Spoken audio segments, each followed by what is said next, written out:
Baik, selamat malam Bang Romi. Selamat malam. Siap. Izin Bang, saya Taruna Utama Muhammad Aliandra dari Polteknik Bang. Mohon izin Bang, saya izin untuk mewawancarai Abang. Dikarenakan saya sebelumnya ada tugas ujian akhir semester, yaitu wawancara dengan pegawai terkait etika profesi petugas masyarakatan. Sebelumnya Abang berkenan ya Bang untuk saya wawancarai Bang. Ya boleh, boleh. Aman. Siap, mohon izin Bang. Eh, Sebelumnya gimana Bang menurut Abang Bang tentang etika profesi petugas masyarakatan berdasarkan pemahaman Abang itu Bang?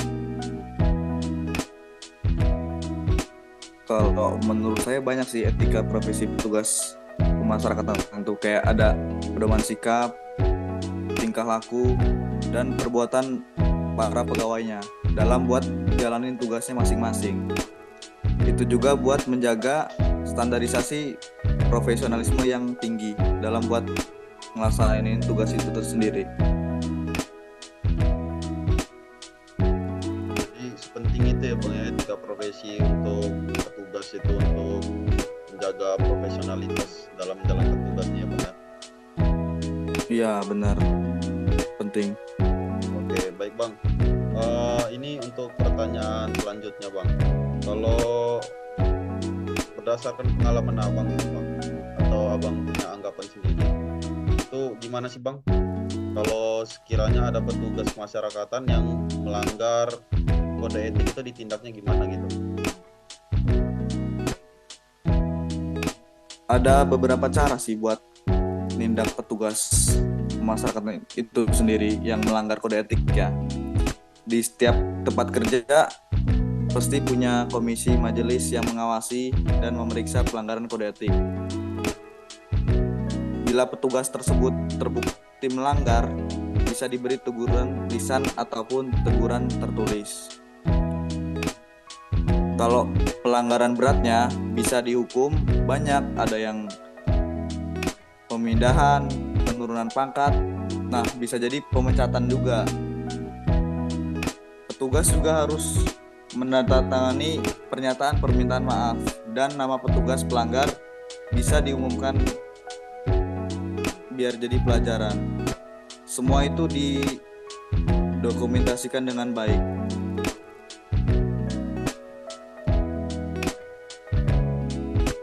Oh, lumayan juga ya Bang ya kalau nyampe kena sidang kode etik gitu ya Bang.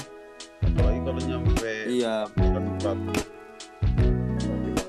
Jadi kalau kita lihat ya Bang, itu kan tadi yang pertama kode etik itu kan untuk menjaga profesionalisme kan Bang. Dan kalau sekiranya dilanggar juga hukumannya pun menurut saya ya sesuai lah Bang. Nah, kalau tujuannya sendiri gitu Bang, dari penerapan kode etik bagi petugas itu apa gitu Bang?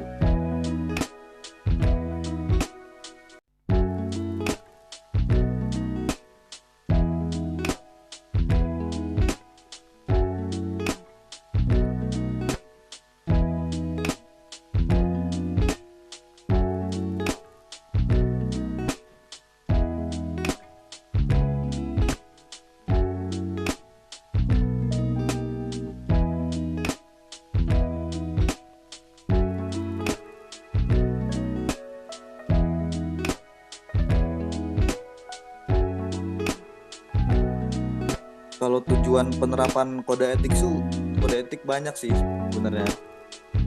Kayak buat memberikan panduan bagi petugas untuk menjalankan tugas secara profesional. Kayak buat membentuk perilaku, terus buat sikap yang berintegritas, objektif, akuntabel,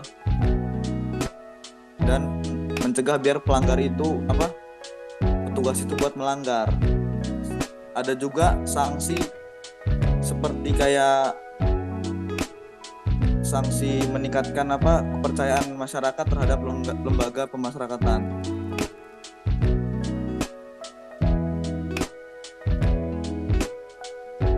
Iya Bang. Jadi sekiranya tujuannya itu selain daripada untuk kinerja daripada petugas itu sendiri, juga berguna untuk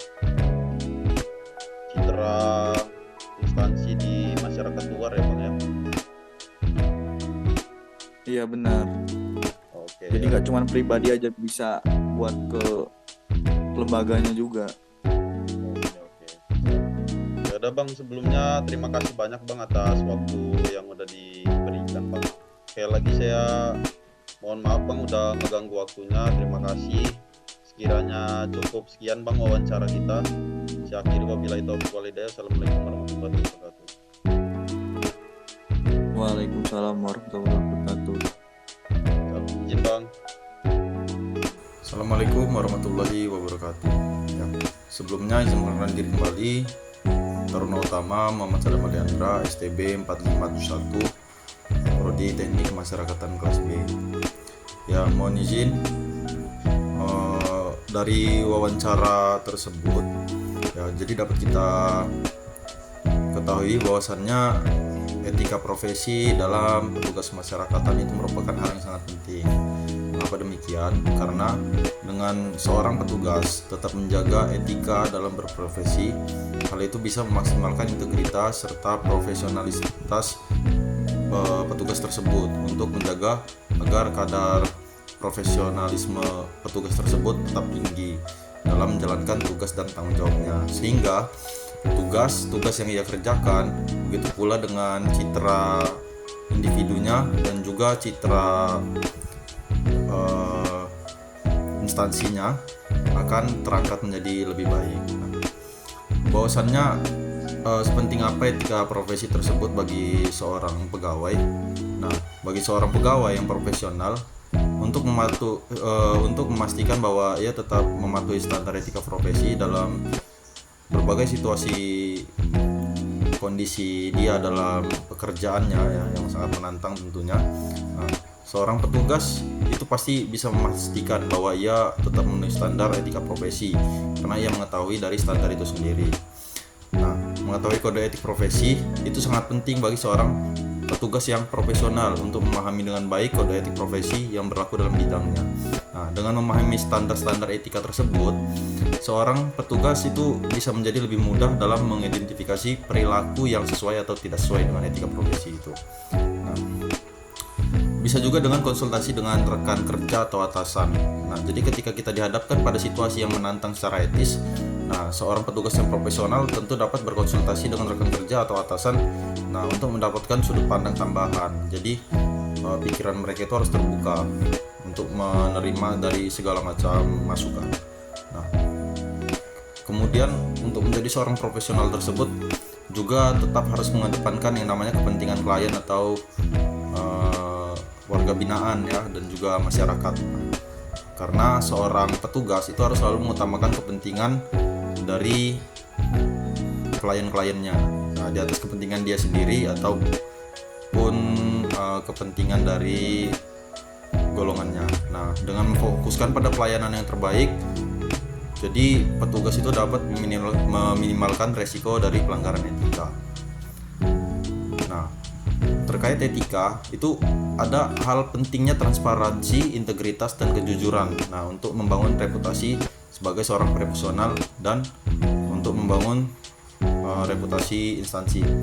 Nah, transparansi, integritas, dan kejujuran itu merupakan pilar yang utama ya dalam membangun reputasi sebagai seorang profesional yang etis. Nah, jadi ada beberapa hal itu sangat penting ya, dimana transparansi sendiri itu akan menunjukkan bahwasannya seorang profesional itu bersedia membuka proses, keputusan, dan alasan dibalik tindakan mereka kepada orang lain. Nah, hal itu sendiri akan membangun kepercayaan karena orang lain dapat melihat bahwa tidak ada yang disembunyikan dari semuanya dan dilakukan dengan cara yang terbuka serta jujur. Nah, integritas sendiri itu melibatkan konsistensi antara tindakan, nilai, dan prinsip seorang profesional. Jadi apa yang dia utarakan, apa yang dia ucapkan, apa yang dia jadikan prinsip itu sesuai dengan nilai-nilai yang dia pegang, sesuai dengan tindakan-tindakan yang dia lakukan. Nah, dengan menunjukkan integritas, maka seorang petugas yang profesional itu akan menunjukkan komitmen mereka terhadap nilai-nilai etika yang tinggi. Nah, bahkan ketika tidak ada yang melihat, itu sangat penting karena menunjukkan bahwa seorang dapat diandalkan dan bekerja dalam situasi apapun. Nah, ini baik juga untuk instansi dan tujuan dari instansi itu.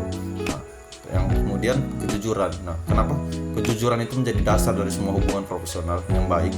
Jadi ketika seorang profesional itu jujur, mereka membangun reputasi bahwa kata-kata dan tindakan mereka dapat dipercaya. Nah, jadi ucapan mereka itu sesuai dengan tindakan mereka, sehingga itu akan menghindarkan dari konsekuensi negatif yang mungkin timbul dari penipuan atau kebohongan. Nah, untuk menjalankan tugasnya sendiri, itu seorang petugas itu pasti menghadapi dilema etika.